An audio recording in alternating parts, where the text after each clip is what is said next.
मोदी के दांव से डरे केजरीवाल, मोदी के सरप्राइज से हड़कंप, आपके नेता बीजेपी में शामिल। नमस्कार, आप सभी का बहुत बहुत स्वागत है। आप देख रहे हैं स्पेशल स्टोरी। मैं हूं परवीन शेख। दिल्ली के चुनावी दंगल में एक बार फिर पीएम मोदी ने सरप्राइज दिया है। ये सरप्राइज आम आदमी पार्टी के मुखिया केजरीवाल के लिए किसी तगड़े झटके से कम नहीं है। दिल्ली में हिंदुओं को एकजुट करने के लिए पीएम मोदी ने ऐसी चाल चली है कि केजरीवाल और राहुल गांधी दोनों ही मुंह ताकते रह गए हैं। दरअसल महाकुंभ में आस्था की डुबकी लगाने के लिए आम और खास का संगम के तट पर पहुंचना जारी है। पीएम नरेंद्र मोदी भी मानवता की सबसे बड़ी जुटान का हिस्सा बनने जा रहे हैं। रणनीतिकारों ने उनकी यात्रा की तारीख ऐसी चुनी है कि संगम में डुबकी का राजनीतिक पुण्य भी हासिल किया जा सकेगा। मोदी का प्रयाग दौरा 5 फरवरी को होने वाला है। उसी दिन दिल्ली में विधानसभा चुनाव के लिए वोट भी डाले जाएंगे। इसलिए प्रयागराज से दिल्ली को साधने का सरप्राइज पीएम मोदी ने दिया है, जिससे केजरीवाल बौखला गए हैं। उनके खेमे में खलबली मची है। पीएम नरेंद्र मोदी पिछले महीने 13 दिसंबर को भी प्रयाग आए थे और महाकुंभ की तैयारियों और प्रयागराज के विकास से जुड़ी 5,000 करोड़ रुपए से ज्यादा की परियोजनाओं का लोकार्पण किया था। इसके बाद भी मोदी महाकुंभ के प्रमुख आयोजनों और स्नान के दिन सक्रिय रहे। पौष पूर्णिमा से महाकुंभ के प्रथम स्नान की शुरुआत हो या मकर संक्रांति पर पहला अमृत स्नान, मोदी ने न सिर्फ श्रद्धालुओं की शुभकामनाएं उनको दी, बल्कि आयोजन से जुड़ी तस्वीरें भी सोशल मीडिया पर साझा की।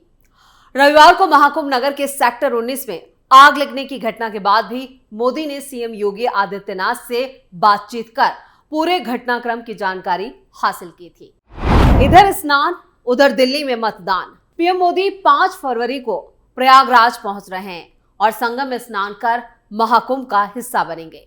पीएम हनुमान मंदिर और अक्षय वट कॉरिडोर भी जा सकते हैं। प्रशासन ने पीएम के संभावित दौरे को लेकर तैयारियां तेज कर दी हैं। अब ये सहयोग है या सियासी प्रयोग कि उसी दिन दिल्ली विधानसभा के लिए सभी 70 सीटों पर मतदान होगा।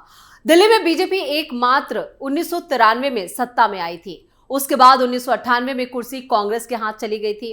लोकसभा चुनाव में बेहतर प्रदर्शन करने के बाद भी 26 सालों से बीजेपी विधानसभा में निर्णायक जीत दर्ज करने में नाकाम रही है। इस बार त्रिकोणीय मुकाबले में पार्टी संभावनाएं देख रही है।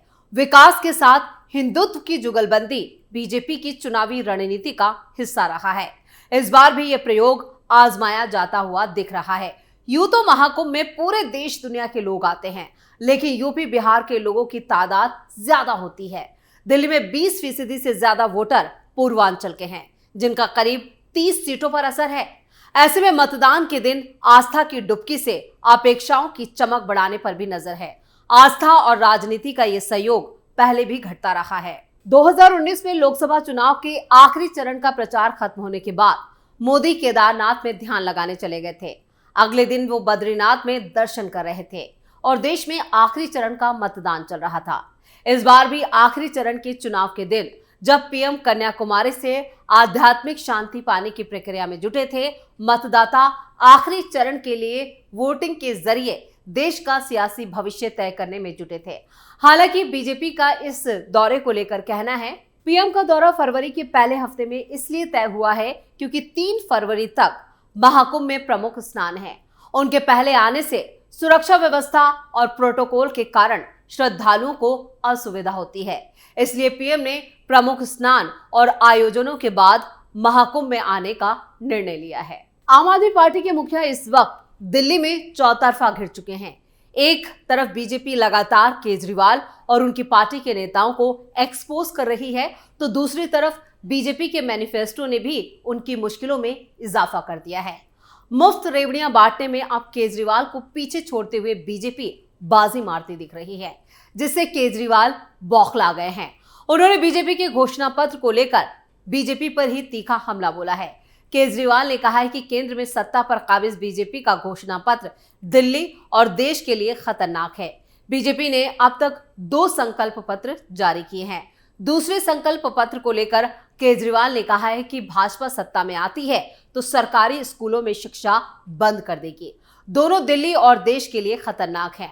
हम लगातार कह रहे हैं कि हमने शिक्षा मुफ्त कर दी है। अगर वो सत्ता में आते हैं तो वो मुफ्त शिक्षा और मुफ्त बिजली बंद कर देंगे। 4 दिन पहले संकल्प जो पहला संकल्प पत्र है उसमें कहा गया था कि वो मोहल्ला क्लिनिक भी बंद कर देंगे। केजरीवाल ने एक प्रेस कॉन्फ्रेंस के दौरान कहा, अगर भाजपा सत्ता में आती है तो सरकारी स्कूलों में शिक्षा बंद कर देगी। आज के संकल्प पत्र में वो कह रहे हैं कि वो सरकारी स्कूलों में शिक्षा बंद कर देंगे। वो केवल जरूरतमंद छात्रों को मुफ्त शिक्षा देंगे। मैं दिल्ली के लोगों को चेतावनी देना चाहता हूं कि ये बहुत खतरनाक पार्टी है। अगर आप उन्हें वोट देते हैं तो आपके घर का बजट इतना बिगड़ जाएगा कि आप दिल्ली में रह नहीं पाएंगे। उनकी पार्टी की सरकार ने दिल्ली में शिक्षा मुफ्त कर दी है और 18 लाख गरीब बच्चों को स्कूलों में दाखिला दिलाया है। केजरीवाल का ये बयान बता रहा है कि वो बीजेपी के मुफ्त के वादों से डर गए हैं, क्योंकि इन्हीं मुफ्त की रेवड़ियों के बदौलत ही वो दिल्ली की सत्ता में आए थे और अब बीजेपी उन्हें उनके दांव से ही फंसा रही है। दिल्ली चुनाव के लिए बीजेपी ने 21 जनवरी को अपना दूसरा संकल्प पत्र जारी किया। दूसरे संकल्प पत्र में बीजेपी ने एक बार फिर फ्री स्कीम्स पर फोकस किया है। बीजेपी सांसद अनुराग ठाकुर ने संकल्प पत्र जारी करते हुए वादा किया कि दिल्ली के सरकारी संस्थाओं में केजी से पीजी तक छात्रों को मुफ्त शिक्षा दी जाएगी। दूसरी तरफ आम आदमी पार्टी पहले के मुकाबले और भी कई मुफ्त और लोक लुभावनी योजनाओं का ऐलान कर चुकी है। इनमें महिला सम्मान से लेकर पुजारी ग्रंथि सम्मान योजना भी शामिल है। इस रेस में कांग्रेस भी पीछे नहीं है। पार्टी ने फ्री बिजली हो या महिला सम्मान योजना, हर मुद्दे पर अपने प्लान जो है उसे वो जारी कर चुकी है। यानी दिल्ली चुनाव में मुकाबला सिर्फ 3 प्रमुख राजनीतिक दलों का नहीं है, बल्कि मुफ्त की योजनाओं के बीच भी है। देखना होगा कि जनता को किसकी योजना पसंद आती है। दिल्ली में फ्री स्कीम का मुद्दा पहले के मुकाबले कहीं ज्यादा चर्चा में है। आज की तारीख में कोई पार्टी किसी से पीछे नहीं रहना चाहती। बीजेपी का दावा है कि उसके झोले में आम आदमी पार्टी के मुकाबले ज्यादा बेहतर फ्री स्कीम्स हैं। दिल्ली की जनता डबल इंजन सरकार में यकीन रखते हुए उसकी योजनाओं पर मोहर लगाएगी।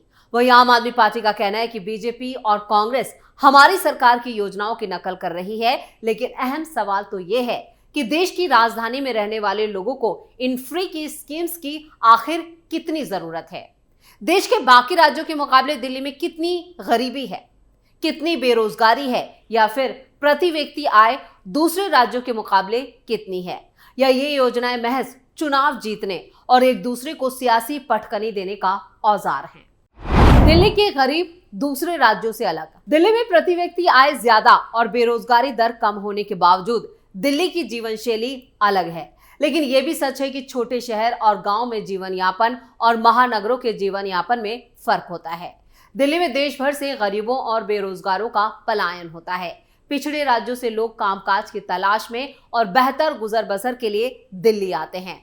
दिल्ली जैसे शहरों में अच्छी कमाई के साथ साथ खर्च भी अच्छे खासे हो जाते हैं। लिहाजा लोअर मिडिल क्लास के लोगों को बचत जो है उनकी कम हो पाती है। ऐसे में फ्री स्कीम उन्हें बचत के तौर पर फायदा पहुंचाती है, जिसमें कोई दो राय नहीं है कि दिल्ली में आम आदमी पार्टी ने चुनाव में सबसे पहले इन मुद्दों पर जनता की संवेदना को झकझोरा। मिडिल क्लास आय वाले जैसे जे क्लस्टर में रहने वाले लोग, भवन निर्माण में लगे मजदूर और ऑटो रिक्शा चलाने वाले या सब्जी वगैरह बेचने वालों को इन स्कीम्स ने सबसे ज्यादा लुभाया है। दिल्ली में वोट देने वालों की संख्या भी सबसे ज्यादा इन्हीं लोगों की है। इन्हीं वर्गों को अब आम आदमी पार्टी का कोर वोटर्स कहा जाता है। अब बीजेपी और कांग्रेस फ्री स्कीम्स के जरिए इन्हीं वोटर्स को अपने अपने पाले में लाना चाहती है।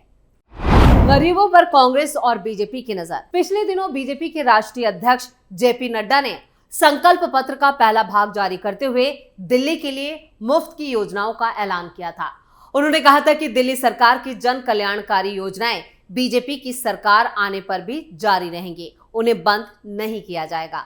बीजेपी की इन मुफ्त की योजनाओं पर आम आदमी पार्टी को हमला करने का मौका मिल गया। आपके राष्ट्रीय संयोजक अरविंद केजरीवाल ने तंज कसा कि जिस पार्टी के लोग पहले हम पर मुफ्त की रेवड़ी बांटने का आरोप लगा रहे थे, आज उन्हें भी फ्री की योजनाओं का ऐलान क्यों करना पड़ रहा है।